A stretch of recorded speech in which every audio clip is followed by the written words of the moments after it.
నమస్కారం అండి. వాళ్ళ జగన్మోహన్ రెడ్డి గారు మాట్లాడుతున్నాడు. వాళ్ళ తల్లిదండ్రులను ఏనాడన్నా చూశాడా చంద్రబాబు గారు? తల్లిదండ్రులు అసలు వాళ్ళతో ఎప్పుడైనా ఉండాడా? ఓ పూట వాళ్ళకి అన్నం పెట్టాడా? తలకొరి పెట్టాడు? ఇవన్నీ మాట్లాడుతున్నాడు. ఇందాకే కదా నీకు గడ్డి పెట్టింది. ఏమని అంటే అసలు కుటుంబంలో వ్యవహారాలు ఎందుకు? మా ఇళ్లల్లో ఎన్నో ఉంటాయి.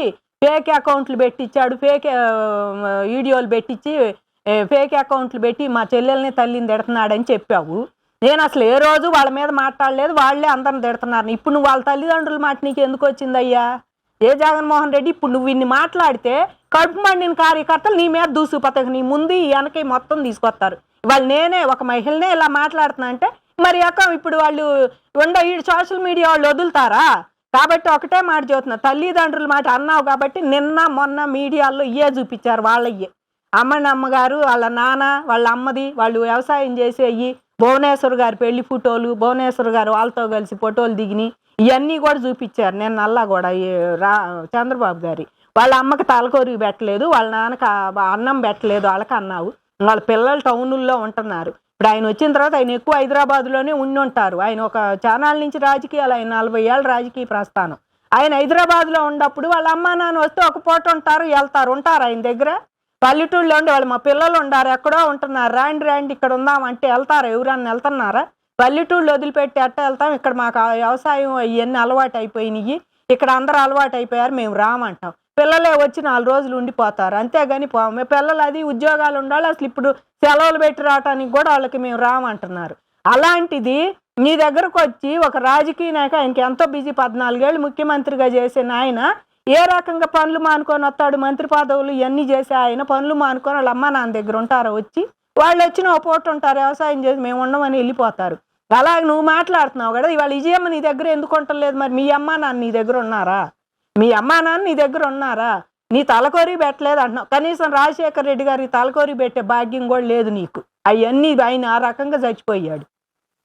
నువ్వు ఈ రకంగా మాట్లాడుతున్నావు. నీ తండ్రిని చంపారని రిలయన్స్ వాళ్ళ మీద దాడి చేపించి నువ్వు మళ్ళీ వాళ్ళకే రాజ్యసభ సభ్యత్వం ఇచ్చేవాళ్ళు నీ ఇంటికి వస్తే. నీ రాజకీయం అట్టున్న మరి. నీ తండ్రి నిన్ను అనేవాళ్ళు లేరని చెప్పి నోటికి వచ్చినట్టు మాట్లాడుతున్నావు. వాళ్ళందరి మీద దాడి, ఇప్పుడు కేసులు తీయలేదని వాళ్ళు బోరును మొత్తుకుంటున్నారు. మా మీద కేసులు పెట్టారు, రిలయన్స్ దాడి చేయమని పంపించింది ఆయనే. ఆ రోజు వాళ్ళు కేసులు పెట్టారు, ఆ కేసులు ఇంకా ఎత్తేయలేదని వాళ్ళు ఇంకా ఇప్పుడు కూడా మాట్లాడుతున్నారు. నువ్వు ఆ కేసులు అట్టానే పెట్టుకొని వాళ్ళతో జతగట్టి నువ్వు ఎవరి కోసమో వాళ్ళకు నత్వానికి నీ కిడ్ ప్రోకోలాగా చేసి నత్వానికి రాజ్యసభ సీట్ ఇప్పించిన ఘనత నీది. కాబట్టి వాళ్ళు నువ్వు తల్లిదండ్రుల గురించి మాట్లాడే అర్హత నీకు లేదు. విజయమ్మ గారు నీ దగ్గర ఎందుకు లేదు? ఇప్పుడు నువ్వు పెట్టి అన్నం తీసుకొచ్చి ఆమెకు రోజు నీ దగ్గర కూర్చోబెట్టుకో, అమ్మ రా అని చెప్పి కూర్చోబెట్టుకో. ఎందుకు ఉండలేదు మీ దగ్గర? నీ తల్లి ఉంటుందా? ఇప్పుడు వాళ్ళ అమ్మ నాన్న చచ్చిపోయారు, నువ్వు మాట్లాడావు. ఇవాళ ప్రజెంట్ మీ అమ్మ బతికే ఉంది, మీ అమ్మ నీ దగ్గర ఎందుకు ఉండలేదు? విజయమ్మ గారి పోయి కూతురు దగ్గర ఉంటుంది. ఆమెని పార్టీ అధ్యక్షురాలుగా నువ్వే ఉంచావు.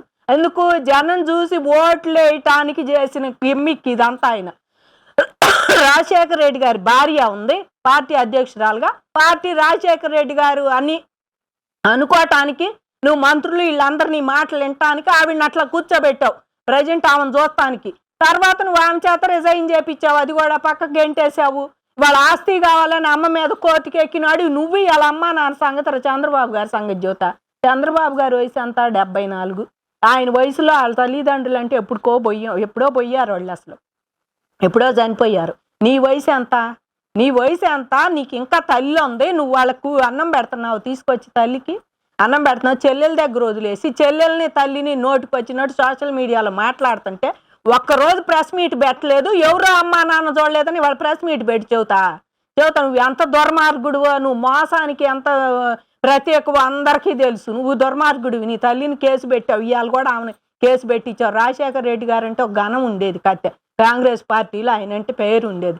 అలాంటిది నువ్వు వాళ్ళ ఫ్యామిలీ మొత్తాన్ని అమ్మ కూతురుని ఇద్దరిని నువ్వు ఇవాళ కేసులు పెట్టించి వాళ్ళ ఇష్టం వచ్చినట్టు ఫేక్ సోషల్ మీడియాలో మాట్లాడండి అని ఎవరు పడితే వాళ్ళు ఇష్టం వచ్చినట్టు మాట. శ్రీరెడ్డి నువ్వు ఫేక్ అకౌంట్ కాదు, శ్రీరెడ్డి అసలు ఊరికే వచ్చే మాట్లాడింది. అలాంటి ఆమె నువ్వేనాడన్నా ఖండించావా? మాట్లాడబాకమ్మా అని చెప్పి నువ్వు నిజంగా ప్రేమ ఉంటే నువ్వు వచ్చి నీ మీడియాలో కూర్చొని మాట్లాడాలి. ఇట్లాంటివి మాట్లాడొద్దు. ఇవాళ పెట్టిన ప్రెస్ మీట్ అప్పుడు పెట్టాలి నువ్వు.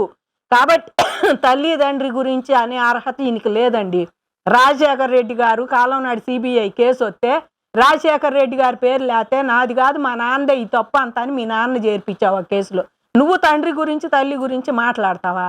ఆయనకు పాపం చచ్చిపోయి బతికిపోయాడు. ఇప్పుడు ఆ కేసులు ఇవన్నీ కూడా అప్పట్లో ఆయన చేర్పించి మిమ్మల్ని ఇవాళ ఐఏఎస్ శ్రీలక్ష్మి కానీ, ఇవాళ ఐఏఎస్ రత్నప్రభ కానీ ఇవాళ మిమ్మల్ని కోర్టు మెట్లు ఎక్కుతా ఎన్ని తిడుతుందో మీ నాన్న నిన్ను. నువ్వు చేసిన అంతకు మీ నాన్న ఎంపీగా ఉండి నువ్వు ప్రతి దానికి ఇన్వాల్వ్ చేసి ఐఏఎస్లను ఐపీఎస్లను వాడుకొని వాళ్ళందరి చేత సంతకాలు పెట్టించుకొని నువ్వు ఎంత ఆస్తి సంపాదించే వాళ్ళు ఈడీ అటాచ్ చేసి నీ ఆస్తులు లెక్క చెబుతుంది. కాబట్టి వాళ్ళు జగన్మోహన్ రెడ్డి గారి తల్లిదండ్రి గురించి చెప్పే అర్హత లేదు.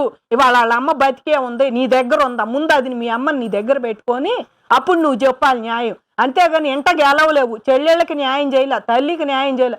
నువ్వు బయటకు వచ్చి ఎవరో చెల్లెళ్ళకి కూడిపెట్టలా, ఎవరో అన్నలకి తల్లిదండ్రులను చూడలేదని చెప్పి నువ్వు అంటావా ముఖ్యమంత్రిని పట్టుకొని?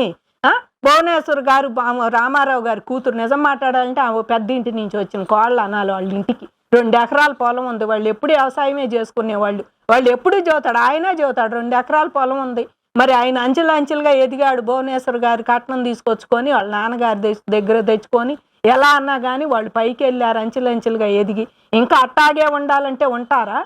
అలాగే ఉండాలంటే ఉంటారా? వాళ్ళ బిజినెస్ మెంటాలిటీ బాగుంది. వాళ్ళ చంద్రబాబు గారిని చూస్తే అందరికీ తెలుసు. వాళ్ళ రాష్ట్రాన్ని బిజినెస్ మెంటాలిటీ ఎంత ముందు తీసుకెళ్లాలో ఇవాళ అదే విజన్ ఆలోచించి ఆయన కుటుంబంలో ఎట్లా బిజినెస్ చేయాలో ఎట్లా ముందుకెళ్లాలో చేయలేడా? వాళ్ళ కోడలు కూడా అదే చేస్తుంది, కొడుకు అదే. ఇంకా ఆయన రాజకీయంలోకి వచ్చారు. కాబట్టి ఇలాంటివన్నీ కూడా పుచ్చు సచ్చు మాటలు చెప్పి జగన్మోహన్ రెడ్డి ఇవన్నీ దిడితే నన్ను అరెస్ట్ చేస్తారు. వాళ్ళ అసెంబ్లీలో ఆయనకు మండిపోతుంది. ఎందుకంటే ప్రతి ప్రశ్నకి జవాబు దొరుకుతుంది మంత్రుల దగ్గర. ఇవాళ లిస్టులతో సహా తీసుకొస్తున్నారు. ఎక్కడేమి అవినీతి జరిగింది, ఎక్కడ ఎన్ని లక్షల కోట్లు మీరు మింగింది, ఎక్కడ ఇంకా ఎంత పెట్టాల్సింది ఖర్చు, ఇవన్నీ కూడా లిస్టు తీసుకొచ్చి ఎమ్మెల్సీ శాసనమండలిలో కానీ శాసనసభలో కానీ ఇవాళ దేనికి కూడా అసలు ఎదురు మాట్లాడేవాళ్ళు లేరు. చక్కగా జరిగిపోతుంది. ఏది చేయాలన్నా మా నియోజకవర్గంలో ఇది ప్రాబ్లం అంటే చేస్తున్నారు. మరి 40% ఓట్లు వచ్చిన ప్రతిపక్షం వాళ్ళు అయితే ఎక్కడా కనపట్టల్లా.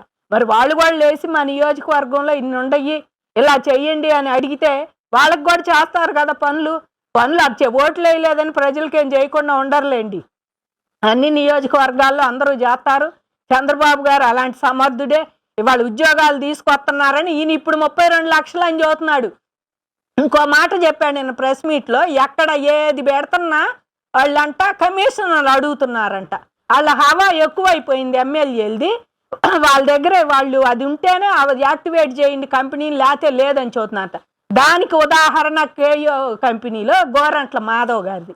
ఇవాళ ఆయన ఎంత చేశాడు అక్కడ అనంతపురంలో కియా పెడితే, ఎవరన్నా వాళ్ళని ఎంత ఏడిపిస్తే వాళ్ళు వచ్చి దానికి అనుబంధ సంస్థలు తీసుకొచ్చిన వాళ్ళు కూడా పక్కన దానికి వెళ్ళిపోయారు. తమిళనాడు బెంగళూరు పోయారు వాళ్ళు. మేము ఇక్కడ ఉండలేమని చెప్పేసి పక్కకి వెళ్ళిపోయారు. టైర్ల ఫ్యాక్టరీలు కానీ అయ్యాయి. ఇవాళ మీరు ఎంత ఏడిపిస్తే అమర్ రాజా 10,000 కోట్లు తెలంగాణకు పోయింది. ఇవాళ అందరికీ తెలుసు. మీరు గల్లా జయదేవ్ గారు రాజకీయాల నుంచి తప్పుకున్నాడు. నేను చేయలేను రాజకీయాలు, బిజినెస్కి రాజకీయాలకి ముడిపెట్టి ఏడిపిస్తున్నారని చెప్పి ఆయన చెప్పకనే చెప్పి తప్పుకున్నాడు. రాజకీయాల్లో కూడా నేను ఉండలేనని చెప్పి పోయి 10,000 కోట్లు పక్క రాష్ట్రంలో పెట్టుబడి పెట్టాడు. ఆయన వెళ్ళి కేటీఆర్ రెడ్ కార్పెట్ పరిచాడు, రాండి అని చెప్పేసి. నువ్వెందుకు చేయలే? వాళ్ళని ఎందుకున్నా ఇలా నువ్వు? మీ దగ్గర ఉంటే మీకు కమిషన్లు కావాలి. ప్రతిసారి ఏది పెడుతున్నా. అందుకే ఎవ్వడు కూడా మీ అంక చూడలా, వస్తామని కూడా అనలా. మీరు పోయినాకే ఇవాళ ప్రతి వాళ్ళు మళ్ళీ అదే పోయిన వాళ్ళు కూడా మేము వస్తామని అదానీతో సహా వచ్చి ఇవాళ డేటా సెంటర్ కానీ లల్లు గ్రూప్స్ వాళ్ళు కానీ అది పోయినసారి గతంలో 14 to 19లో తిరిగిన వాళ్ళే వీళ్ళంతా. 19 నుంచి అయిపు లేకుండా పోయారు మీ దెబ్బ తట్టుకోలేక. మళ్ళీ ఇప్పుడు వచ్చి మేము పెడతామని చెప్పేసి అందరూ వస్తున్నారు. కాబట్టి మోసాల గురించి చెప్పబాకండి. ఏ ఐఏఎస్ని గదిలిచ్చినా, జేడీ లక్ష్మీనారాయణ గదిలిచ్చినా ఇవాళ ఒకటే మాట, మీకు ఇడ్ప్రోకోది ఒకటి ఉంది, సాక్షి ఛానల్ ఒకటి, దాంట్లో కూర్చొని నువ్వు ప్రెస్ మీట్ పెట్టి బాగుంటుంది. రోజు ఏబిఎన్ రాధాకృష్ణ గారు వీకెండ్ అని పెడతారు కదా, అలాంటిది ఏదన్నా ఉంటే పెట్టుకో, నువ్వు బాగుంటుంది. ఎవడో ఇచ్చిన స్క్రిప్ట్ రాసి ఇచ్చేవాడికి కూడా చదువుతున్నా, అయ్యా కనీసం నమ్మే మాటలు 4 రాసియండి.